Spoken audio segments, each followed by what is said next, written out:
Kepulauan Cook atau Cook Island, mungkin nama tersebut masih terasa asing di telinga kita.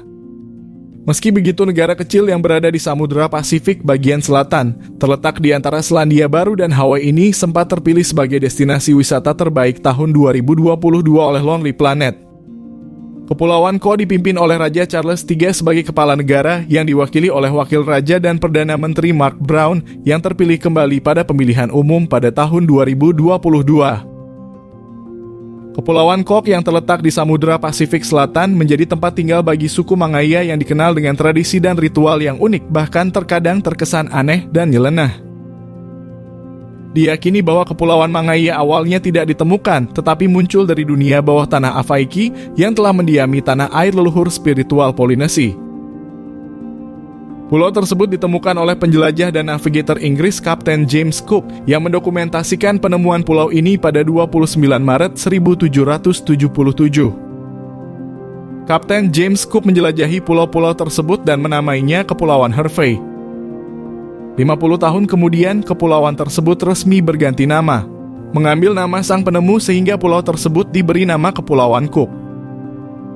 Sebelum kedatangan penjelajah Eropa, budaya Mangaya ditandai dengan kekerasan karena sebagian besar para pemimpin suku kerap terlibat konflik untuk menandai wilayah atau mendapatkan wilayah kekuasaan.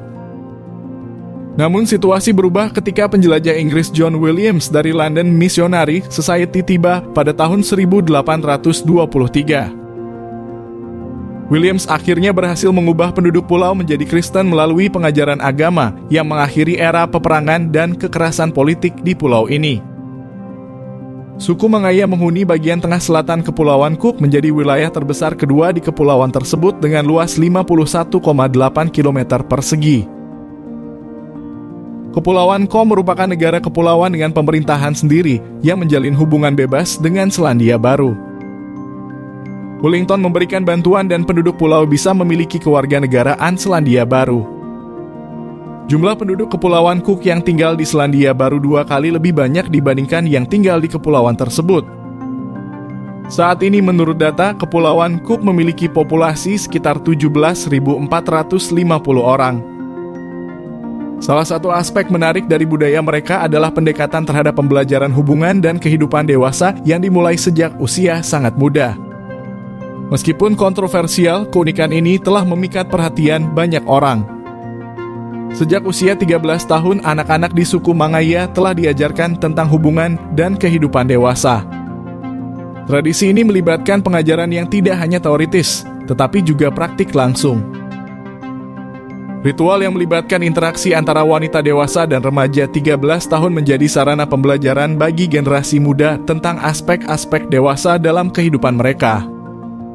Meskipun terdengar kontroversial dan berisiko, tetapi bagi suku Mangaya, ini adalah cara terbaik mempersiapkan anak-anak mereka untuk kehidupan dewasa. Meskipun modernitas telah membawa pemahaman yang berbeda tentang keamanan dan etika, suku Mangaya tetap teguh memegang tradisi ini sebagai bagian tak terpisahkan dari budaya mereka. Bukan hanya aspek pendidikan tentang hubungan yang membuat budaya suku Mangaya menarik, tetapi juga pandangan mereka terhadap pasangan dan hubungan. Dalam budaya Mangaya, baik anak perempuan maupun laki-laki didorong untuk menjalin hubungan sebanyak mungkin dengan pasangan mereka sebelum menikah. Di sini, gadis-gadis muda mulai menjalin hubungan dengan banyak pasangan sejak usia 13 tahun. Ini bukan sekadar hubungan emosional, tetapi juga termasuk hubungan yang lebih jauh lagi, termasuk mantap-mantap yang diizinkan dengan siapa saja setiap malam. Namun tidak hanya perempuan yang terlibat dalam tradisi ini. Para pria di suku Mangaya juga menjalani suatu ritual khusus yang disebut belahan punggung. Ritual ini seperti proses khitan di zaman sekarang.